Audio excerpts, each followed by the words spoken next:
राम राम दोस्तों अब हम यहाँ पे डिस्कशन करेंगे निफ्टी 50 के बारे में। बैंक निफ्टी के एनालिसिस की वीडियो आपको प्रोवाइड की जा चुकी है, चैनल पे आपको जाके मिल जाएगी। यहाँ पे सिर्फ और सिर्फ डिस्कशन होगा निफ्टी 50 के बारे में। बैंक निफ्टी के लिए आप वो वाली वीडियो जाके देख सकते हैं। जैसे कि आपने साफ साफ देखा कि यहाँ पे मार्केट ने एक गैप को क्रिएट किया था।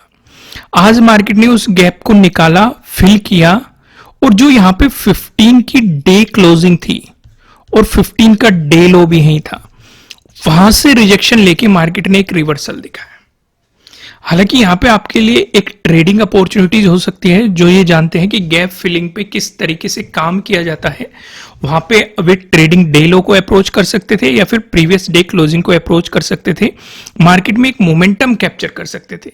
लेकिन जो मार्केट ने बड़ा ट्रैप किया, वो ट्रैप किया यहां पे, जब मार्केट ने वापस आके एक मोमेंटम देके अपने ट्रेडिंग डे हाई का भी ब्रेकआउट दे दिया और यहां पे टाइम भी स्पेंड करने लगा।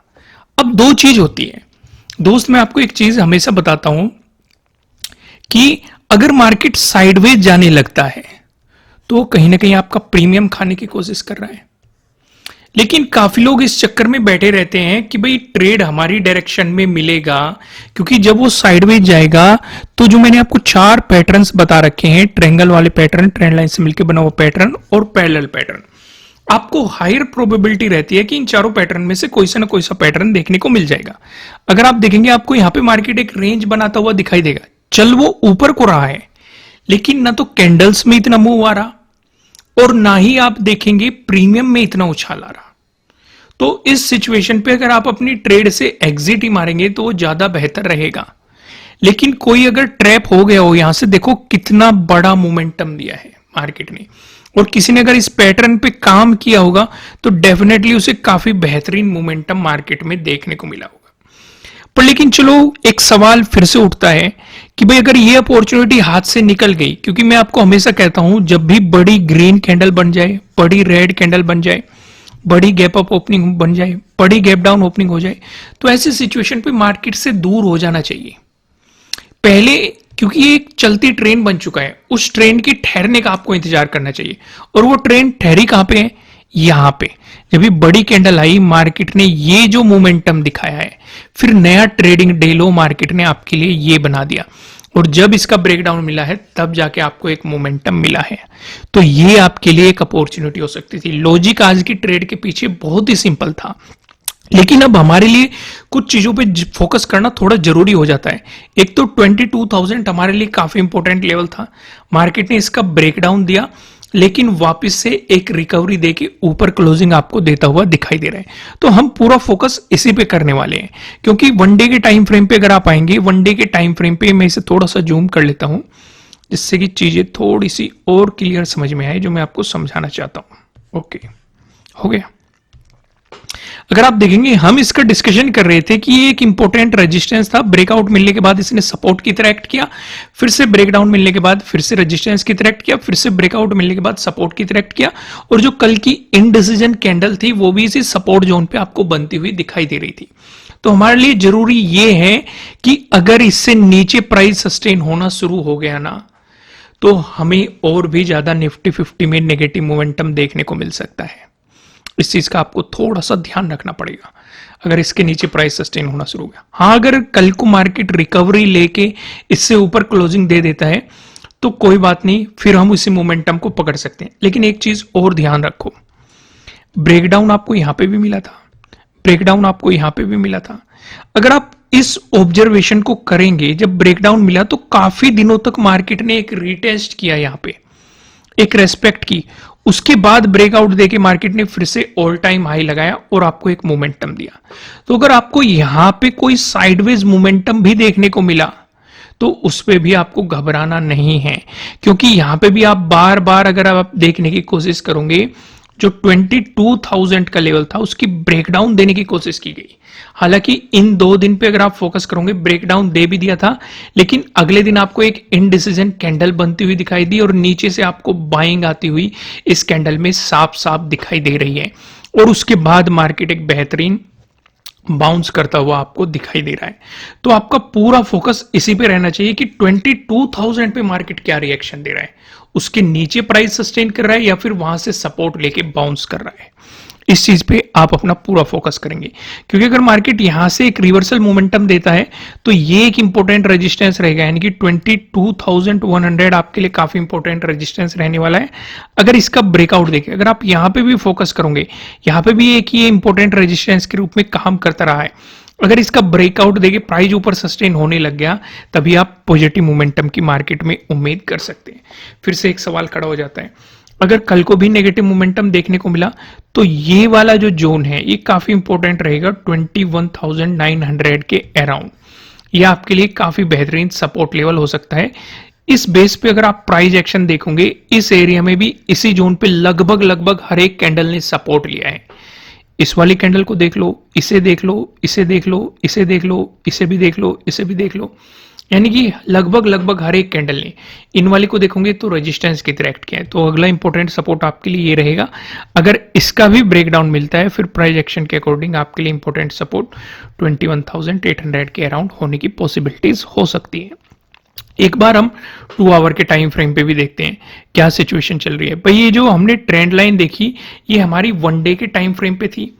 अगर आप यहाँ पे देखेंगे, यहाँ पे भी हमारा एक अलग से फॉर्मेशन हो रहा था 2 आवर के टाइम फ्रेम पे भी। इसका भी हमने कई बार डिस्कशन किया है। जब इसका ब्रेकडाउन मिला था, इसका डिस्कशन हमने तब भी किया था। तो यहाँ पे भी आप सिचुएशन देखेंगे 22,000 यहाँ पे भी काफी इंपॉर्टेंट लेवल नजर आ रहा है। अगर आप यहाँ पे देखेंगे 21,900, सेम वही सिचुएशन है जो हमने 1 डे के टाइम फ्रेम पे डिस्कस की। तो यहाँ पे दोबारा से डिस्कस करने का मतलब नहीं बनता। मैं आपको सीधा लेके चलता हूँ 15 मिनट के टाइम फ्रेम पे। यहाँ पे हम थोड़ा सा अपना ऑब्जर्वेशन एक्स्ट्रा करते हैं, जिससे कि आपको चीजें थोड़ी सी क्लियर नजर आए। क्या एक बार फिबोनाची भी लगा के देख लिए 1 डे के टाइम फ्रेम पे, क्या सिचुएशन दिखाई दे रही है फिबोनाची के अकॉर्डिंग। ओके, यहां से लगाते हैं। यहाँ पे अगर आप देखेंगे, अगर कल वाली इंडिसीजन कैंडल को देखेंगे तो ये कहीं ना कहीं 0.618 पे सपोर्ट लेती हुई आपको दिखाई दे रही थी। 0.6 के लेवल पे सपोर्ट लेती हुई दिखाई दे रही थी, लेकिन आज इसका ब्रेकडाउन मिल चुका है। यानी कि अभी यहां से हमें बता रहा है कि नेगेटिव मोमेंटम ही है, क्योंकि जो ये अगला सपोर्ट लेता हुआ मार्केट दिखाई दे रहा है ये 0.7 के आसपास दिखाई दे रहा है। अगर इससे नीचे चला गया तो आपको और भी नेगेटिव मोमेंटम देखने को मिला। अगर वापस आने लगा तो जहां पे 0.6 है, ये आपके लिए एक इंपॉर्टेंट रेजिस्टेंस की तरह एक्ट करता हुआ दिखाई दे सकता है। ये भी सिचुएशन आपको अच्छे तरीके से समझ में आ गई। आइए 15 मिनट के टाइम फ्रेम पे चीजों को समझते हैं, लेकिन आगे बढ़ने से पहले वीडियो को लाइक कर दीजिए, नए हो सब्सक्राइब करना और बेल आइकन जरूर प्रेस करना। अगर निफ्टी 50 आपको फ्लैट ओपन होकर आपको एक पॉजिटिव मोमेंटम दिखाता है, तो इस वाली सिचुएशन पे आप ये देखेंगे, मैंने क्या कहा, 22,100 आपके लिए काफी इंपॉर्टेंट रेजिस्टेंस रहेगा। पहले आपके लिए रेजिस्टेंस की पॉसिबिलिटी यही है। इसका ब्रेकआउट मिलता है तो ये वाला जो स्विंग मार्केट ने बनाया हुआ है, ये आपके लिए इंपॉर्टेंट रेजिस्टेंस के रूप में रहेगा। इसका अगर आपको ब्रेकआउट मिलता है तो आपके लिए 22,200 के अराउंड, क्योंकि अगर आप देखेंगे 16 का डे हाई भी यहीं पे है, मार्केट ने इसकी बहुत ज्यादा रेस्पेक्ट की थी और आज भी मार्केट ने एज ए रेजिस्टेंस इस लेवल की रेस्पेक्ट की है। ये आपके लिए इंपॉर्टेंट रेजिस्टेंस के रूप में एक्ट करता हुआ दिखाई दे सकता है। वहीं पे अगर मार्केट फ्लैट ओपन होकर आपको नेगेटिव मोमेंटम दिखाता है, दोस्तों इसका डिस्कशन करने से पहले मैं आपको बता दूं, ये आपके लिए किसी भी तरह का ना तो कोई बाय रिकमेंडेशन है, ना ही कोई सेलिंग रिकमेंडेशन है।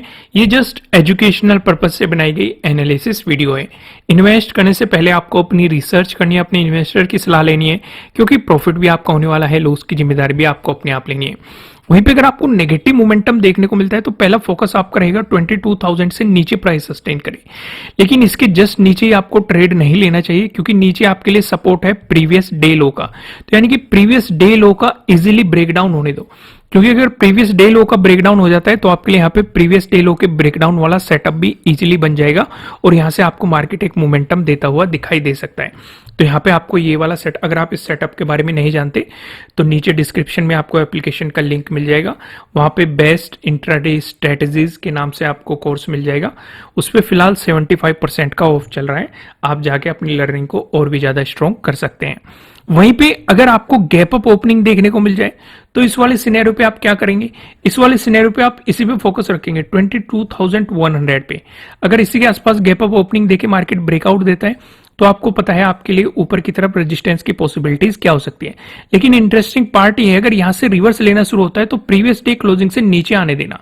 तो इस वाली सिचुएशन पे आपके लिए इंपॉर्टेंट सपोर्ट बनने की पॉसिबिलिटी 22,000 के अराउंड, इससे नीचे आ गया तो प्रीवियस डे लो का भी ब्रेकडाउन मिल गया तो आपको और भी नेगेटिव मोमेंटम देखने को मिल सकता है। वहीं पे अगर मार्केट आपको गैप डाउन ओपनिंग दे देता है तो आप ध्यान से देखो, आपके लिए नीचे दो इंपॉर्टेंट लेवल हैं। एक तो होगा 22,000 का, यहीं पे है आपके लिए प्रीवियस डे लो। तो यानी कि अगर मार्केट गैप डाउन ओपनिंग देता है, प्रीवियस डे लो और प्रीवियस डे क्लोजिंग के बीच में कहीं भी गैप डाउन ओपनिंग मिले, ना तो पॉजिटिव साइड कुछ प्लान करना, ना ही नेगेटिव साइड कुछ प्लान करना। या तो मार्केट गैप डाउन ओपन होके आपको प्रीवियस डे क्लोजिंग का ब्रेकआउट दे तो पॉजिटिव साइड कुछ प्लान करना, या फिर मार्केट प्रीवियस डे लो से नीचे निकल जाए, क्योंकि अगर प्रीवियस डे लो से नीचे निकल गया तो मार्केट ऑटोमेटिकली 22,000 से नीचे ही है, तो आप नेगेटिव साइड कुछ प्लान कर सकते हैं।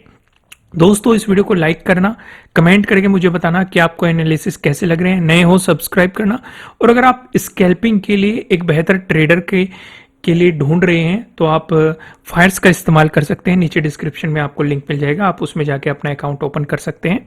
फिलहाल इस वीडियो में इतना ही, फिर मिलते हैं किसी नेक्स्ट वीडियो में किसी अच्छे कंटेंट के साथ। Thank you.